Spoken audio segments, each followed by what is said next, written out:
L'une des caractéristiques toutes particulières, typiques du néocolonialisme que je qualifierais de djihadique et de néo-nazi crapuleusement à l'œuvre et qui se grime perversement en pan-palestinisme pour manipuler le monde avec l'exploitation odieuse, inhumaine et immodérée du peuple palestinien dont j'ai parlé dans le précédent podcast audio,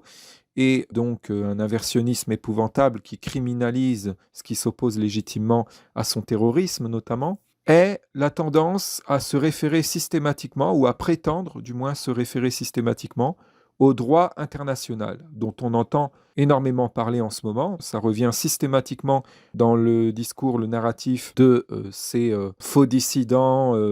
collabos qui adorent parler du droit international à tout bout de champ alors qu'ils en savent très peu. Ils récitent le discours de Takia, en fait, qui vient donc de ces néo-nazis, le recrachent en tout psittacisme en jouant les gens qui seraient supérieurs en raison, qui auraient même la raison absolue, qui seraient dans la posture de raison parce qu'ils seraient, selon leurs prétentions, en alignement avec le droit international qu'ils mettent au-dessus alors de tout. Donc ils nous parlent beaucoup des Nations Unies, etc. Alors, ce qui est d'ailleurs assez significatif de leur hypocrisie, puisqu'il y a encore quelques années, c'étaient les premiers à revendiquer fièrement de tirer à boulet rouge sur les Nations Unies qu'ils qualifiaient d'organisation de gens corrompus qui, selon eux, étaient à la botte, à la solde de ceux qu'ils appellent les Illuminati. Hein, ils nous disaient que les Nations Unies faisaient partie de ces instances gangrénées par, comme ils disent, les francs-maçons. Et là, d'un seul coup, les Nations Unies deviennent, depuis le 7 octobre, une instance morale à laquelle il faudrait se référer,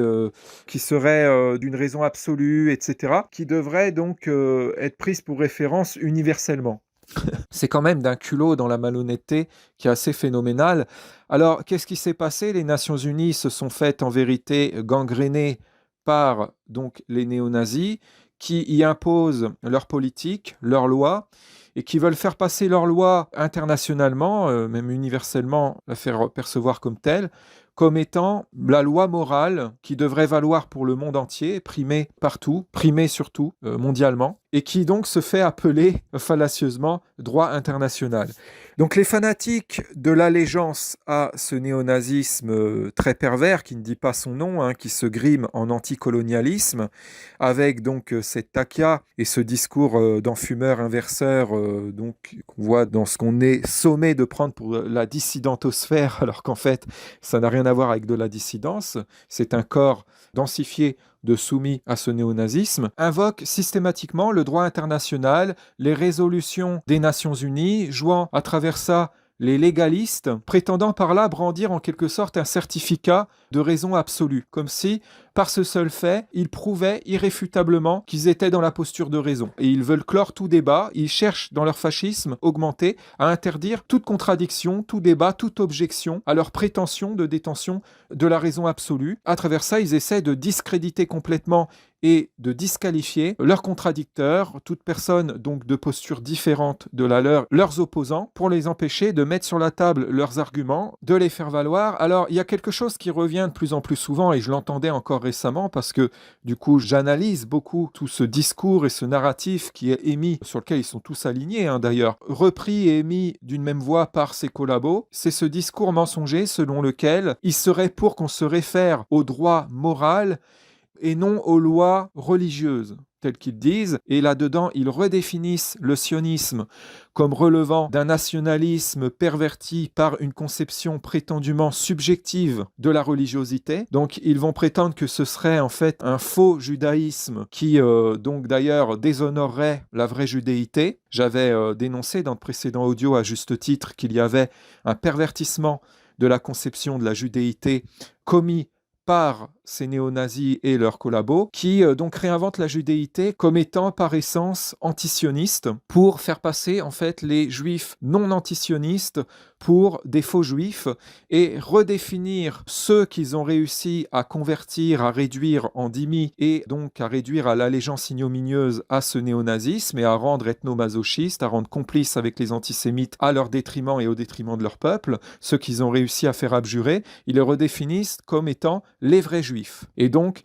ils se retrouvent primitivement à évaluer et à sommer la majorité des gens d'évaluer le degré d'authenticité d'un juif dans sa judéité en fonction de son degré d'antisionisme. Donc, s'il est antisioniste, ils vont décréter que c'est un vrai juif, que c'est un bon, ils vont le valider. Ils vont s'en servir, ils vont prendre son discours pour essayer d'accréditer les croyances antisionistes, avec leur fameux, je cite, c'est un juif qui le dit, qui revient systématiquement. Ils ont toujours en fait leur faux juif de service à sortir comme joker en quelque sorte. Et en fait, ce sont des juifs qu'ils manipulent. Et les vrais juifs, les vrais juifs dignes, ils les haïssent au plus haut point, les criminalisent en les faisant passer donc pour les indignes, pour les traîtres au peuple juif qu'ils ne sont pas, avec un inversionnisme dégueulasse et en faisant croire que le sionisme serait en fait un colonialisme et un impérialisme menaçant le monde, que ce serait du suprémacisme satanique, que ce serait démocratique,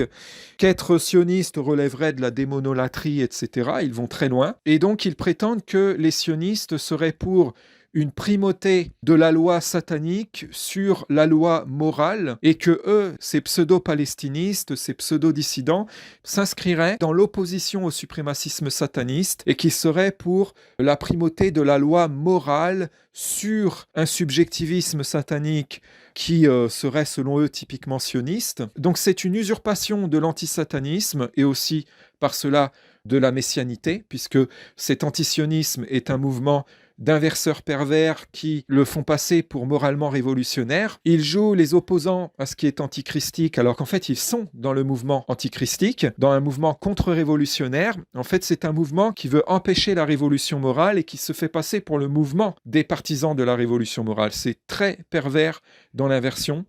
Et donc, ils invoquent systématiquement, compulsivement, le droit international qu'ils disent sacralisé en nous parlant des résolutions de l'ONU, toujours dans le sens de criminaliser les sionistes en prétendant qu'ils bafoueraient le droit international, qu'ils seraient dans un je m'en foutisme vis-à-vis des résolutions de l'ONU. Ils se gardent bien dans leur néocomplotisme de fausse lucidité, de faux éveilleurs de conscience, de parler du suprémacisme des islamistes. Ils ont en fait, comme je l'avais déjà dénoncé maintes et maintes fois, projeté tout ce qui caractérise l'immoralité et même la criminalité terroriste de ce suprémacisme d'islamiste, néo-djihadique, néo-nazi, disons-le, sur le sionisme. Le sionisme qui est réinventé comme étant la bête noire de l'humanité avec un grand H, comme étant le cancer de l'humanité, comme étant la menace pour le monde entier, etc., comme étant ce qu'il y aurait de plus machiavélique, de plus dangereux pour l'homme avec un grand H. Donc ils ont manipulé avec le néocomplotisme une majorité de crédules qui se posaient des questions sur la situation, sur le système, sur le pourquoi de l'aggravation des choses, etc. Ils les ont récupérés, lobotomisés, endoctrinés dans cet antisionisme en leur faisant accroire que le sionisme serait l'ennemi de l'humanité, avec Israël pour capitale, qu'Israël serait un État criminel, etc. Ils ont criminalisé l'identitarisme, l'existentialisme et le nationalisme juif en l'assimilant au colonialisme, et eux usurpent l'anticolonialisme dans leur antisionisme, qui en fait n'est absolument pas un mouvement anticolonial et moralement révolutionnaire, mais bien tout le contraire, un mouvement pour une nouvelle colonisation, un mouvement néocolonialiste, un mouvement de néocolonialistes qui veulent donc une colonisation de l'Occident par l'islamisme, avec une alliance avec les néo-nazis, comme il y avait alliance entre le grand moufti et les nazis d'Hitler, pour donc une conquête de l'Occident, pour y instaurer un nouvel ordre nazi, avec un régime, avec une sorte de Reich Sharia. Je proposais cette concaténation néologique entre Reich et Sharia, qui me semble tout à fait convenante, pertinente et réaliste. Et on le voit, énormément de ces dhimmis collabos complètement brainwashés par la propagande de ce néocomplotisme antisioniste sont conditionnés à idéaliser ce ou cette Reich Sharia, conditionnés à prendre ça comme rimant avec instauration d'un nouvel ordre moral, dans un biais cognitif de confusion très problématique entre loi de la Sharia et loi morale, entre islamisme et moralisme, entre islamisme et sagesse, entre islamisme et droiture, ne conçoivent un monde moral que dans la soumission aux lois des islamistes. Pour eux, le monde ne pourrait être moral, juste et beau que s'il est dirigé par des islamistes et selon les lois de la charia. C'est exactement la pensée dans laquelle voulaient les mettre les vrais comploteurs à l'œuvre, qui ont, avec toute cette doxa du néocomplotisme antisioniste, donc conditionné tous ces gogos à croire fermement effectivement qu'il y aurait un complot machiavélique pour monter le monde, comme ils ont dit, contre l'islam, mais cette théorie-là du complot dit sioniste contre l'islam, ils ont réinventé notamment Hollywood comme étant un des instruments utilisés pour générer une prétendue islamophobie mondiale et la culturaliser. Cette idée est très présente dans le narratif des néocomplotistes, de fausses dissidences. Mais en fait, avec cette théorie, ils ont amené des gens, du coup, à adopter une dérive qui est celle de l'islamisme comme étant l'incarnation de la dissidence, comme étant ce qui serait craint par les comploteurs à l'œuvre et comme étant moralement révolutionnaire. Et donc, résultat, il y a des gens qui se sont fanatisés soit dans l'islamisme même en se convertissant, ou soit dans une dimitude d'allégeance à cet islamisme, et qui là-dedans souhaitent de tout leur cœur et de toute leur âme, dans une folie indicible, l'instauration d'un nouveau régime de type Charia, une subversion néo-nazie du système en place pour amener ce que eux croient être meilleur, mais en fait ce qui sera, si ça aboutit comme ils le veulent, pire. En fait, ce qu'ils sont conditionnés à prendre pour ce qui amènerait mieux, amènera pire si ça passe au pouvoir. Ils sont amenés via ce complotisme à une perception inversive de leur posture, conditionnés à s'accroire dissidents dans ce nouveau béni-oui-ouisme, donc de soumission aux néo-nazis, conditionnés à croire qu'en participant notamment aussi à cette propagande de mystification infâme, catastrophique, en relayant donc ces intox, en relayant les mensonges de cette doxa de l'antisionisme, ils agiraient, ils opéreraient en éveilleurs de conscience, qu'ils tireraient les gens vers le haut, qu'ils les amèneraient à des prises de conscience de nature à les moraliser et à les ramener dans le droit chemin, etc. Et qu'ils seraient en quelque sorte des architectes moralistes d'un monde meilleur, alors qu'en fait, ils sont tout le contraire. Ils agissent en faux porteurs de lumière. Ils sont dans un néo-luciférianisme de collabos qui s'ignorent pour beaucoup. Il y en a aussi qui le font en sachant de quoi il en retourne, donc perversement, par satanisme, si je puis dire, délibéré. Donc il y a toute une usurpation par ces gens de ce corps antichristique de la messianité, puisqu'ils prétendent qu'ils sont du mouvement messianique, antichristique, et ce sont eux en fait qui sont pour le règne d'un suprémacisme néo-satanique, le règne d'un néo-nazisme, mais ils font accroire que le satanisme est contre eux, que le satanisme les combat, que le néo-nazisme est chez leurs opposants, en projetant tout sur le sionisme, en cherchant à faire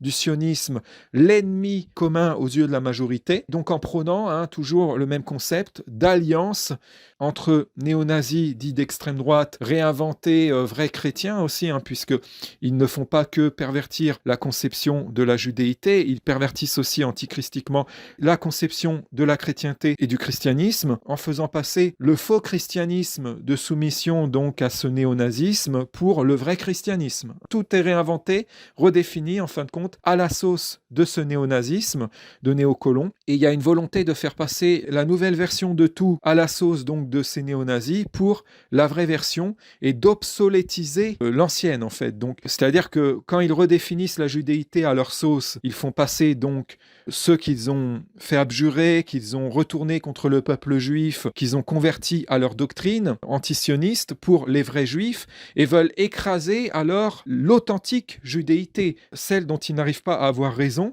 Ils veulent l'obsolétiser et la remplacer par cette nouvelle judéité entre guillemets, je dis entre guillemets parce que c'est pas une vraie judéité, c'est une fausse judéité, et donc on retrouve ce concept donc d'écrasement de ce qui est authentique par le factice, par la contrefaçon, par la version fausse, par le simulacre. Donc c'est toujours le faux qui veut usurper le vrai et qui veut faire passer le vrai pour le faux qui voudrait usurper le vrai. C'est l'inversionnisme pervers dans toute son hideur, et pour se couvrir dans cet inversionnisme, et c'est là où réside toute sa perversité, ces inversionnistes jouent les anti-inversionnistes. Plus ils sont praticiens zélés de l'inversion, et plus ils se dépeignent fallacieusement, trompeusement, comme étant ceux qui condamnent le plus fermement l'inversionnisme, qui condamnent le plus fermement la pratique de l'inversion. En inversant, ils jouent les gens anti-inversion et font passer les opposants véritables à l'inversion pour les inverseurs. Donc là, on a vu ce qui a été fait pour assimiler donc le sionisme au nazisme, toutes ces propagandes de nazification calomnieuse du sionisme. Et pendant ce temps-là, les mêmes qui alors jouent les antinazis à travers ça, dans cette comédie morbide, s'inventent l'étoffe d'antinazis, s'autoproclament antinazis, alors qu'on les voit concrètement glorifier déjà les nazis d'Hitler, puisqu'il y a ce faux révisionnisme, ce négationnisme et cette réécriture immonde de l'histoire en vue donc de réinventer les nazis d'Hitler comme ayant été des héros incompris, non reconnus, prétendument injustement, etc.,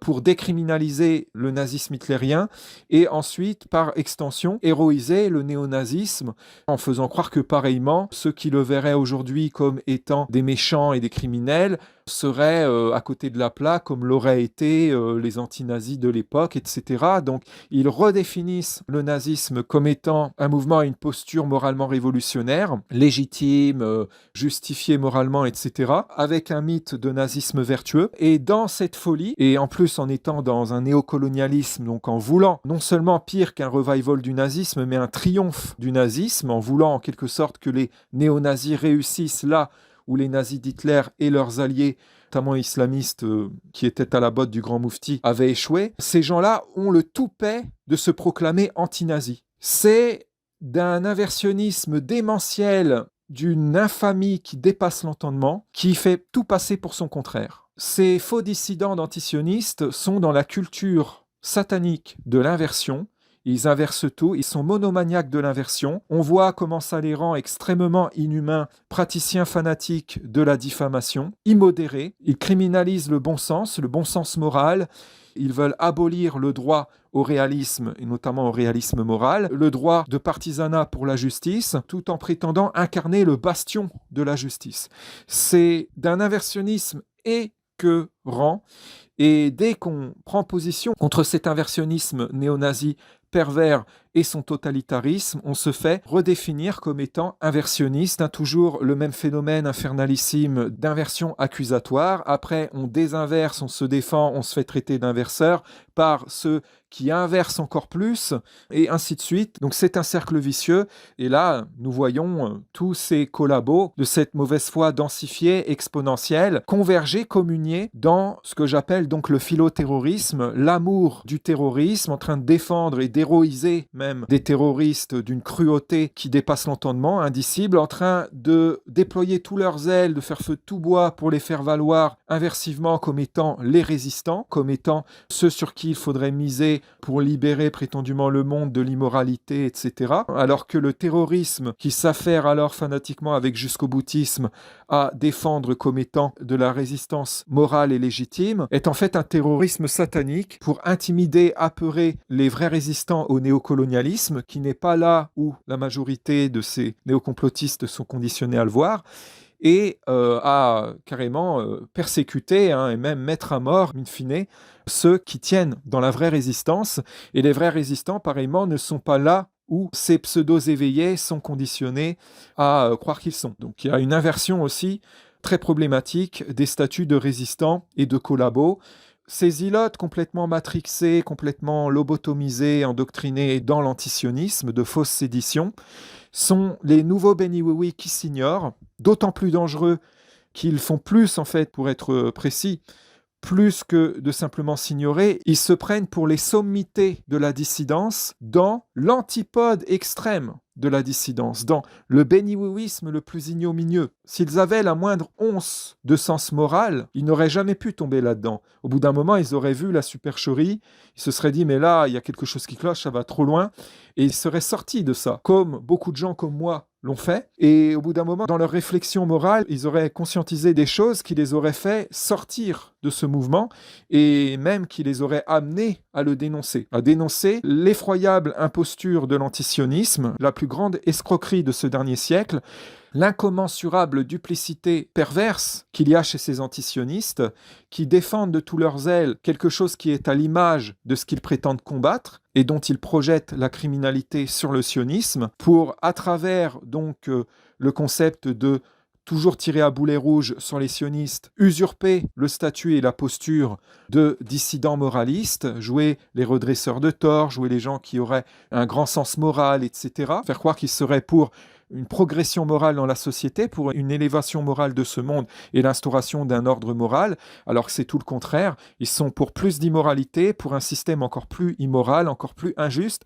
L'immoralité qui déjà est assez infernale actuellement ne leur suffit pas. Ils sont tellement d'un immoralisme insatiable qu'ils veulent encore plus d'infernalité, encore plus d'injustice, encore plus d'inversion. Ils en ont jamais assez. C'est une avidité insatiable de toujours pire, de toujours plus d'infernalité, de toujours plus de pandémonisation, je dirais, de ce monde. Et le monde n'est jamais assez démocratique à leur goût. Donc ça, c'est terrifiant, cette insatiabilité là-dedans, et surtout ce vice de pervers dans leur inversionnisme de faire passer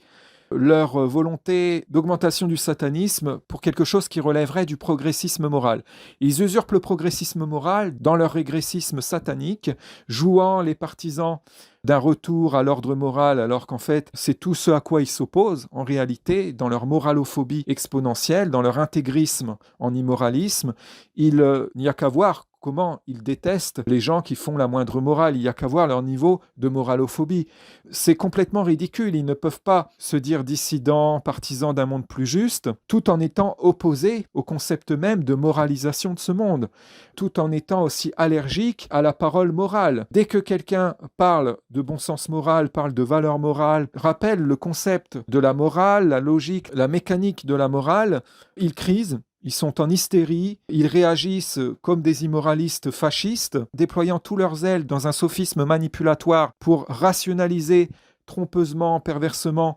leur immoralisme et leur moralophobie, pour essayer de se donner raison d'être antimoral, pour diaboliser, pour faire percevoir le moralisme comme étant criminel, comme étant ce qui amènerait le pire, etc. Et ça fait combien d'années qu'ils disent être dans la posture de raison et que ce qu'ils portent, ce qu'ils défendent, amène pire, n'a pas contribué à faire évoluer moralement quoi que ce soit, et même à montrer que c'était un facteur dangereux d'avilissement, de pervertissement et d'aggravation des choses. Ça fait combien d'années que ces prétendues sommités de la dissidence sont en place, prétendent faire le boulot, et qu'ils tirent vers le bas, qu'ils amènent encore pire, qu'ils crétinisent. Franchement, ils ont un effet encore plus crétinisant que ce qu'ils se disent en droit de blâmer, notamment au niveau du système en place. Ils mentent aux gens en faisant croire que leur mouvement d'antisionistes serait un mouvement de gens honnêtes, aspirant à une évolution morale de la société, à une progression morale, alors que c'est tout le contraire. Ce qu'ils sont conditionnés à idéaliser et à faire idéaliser par la majorité amènera encore pire. Donc il est temps, il urge pour beaucoup de se déprendre de cette illusion selon laquelle le nouvel ordre nazi serait moral, selon laquelle l'instauration de ce nouvel ordre satanique rimerait avec entrer dans une nouvelle ère, dans une ère de prospérité morale. Il est urgent pour cette majorité de gens ilotisés, matrixés dans l'antisionisme, de se remettre sérieusement en question, de sortir de ce paradigme, de conscientiser la supercherie, l'imposture effroyable de l'antisionisme. Et après, s'ils ont des problèmes d'ego, si ça leur fait trop honte de se rendre compte qu'ils ont été autant manipulés, qu'ils ont été autant dans l'égarement, qu'ils ont cru à des mensonges aussi ignobles et qu'ils ont été extrêmement injustes, ça c'est leur problème. Mais qu'ils arrêtent d'inverser et de projeter leur tort, leur folie, leur malhonnêteté, leur mauvaise foi, de gens qui se voilent la face, de gens qui trichent avec leur conscience, qui déforment la réalité, qui sont pleins de biais cognitifs conséquemment, qu'ils arrêtent de projeter tout ça sur les gens honnêtes qui voient la réalité en face et qui ont le courage que eux ne font que prétendre avoir et finalement qu'ils leur envient dans le fond, parce qu'il y en a beaucoup qui savent très bien de quoi il en retourne mais qui n'ont pas le courage de tenir tête au fascisme des néo-nazis.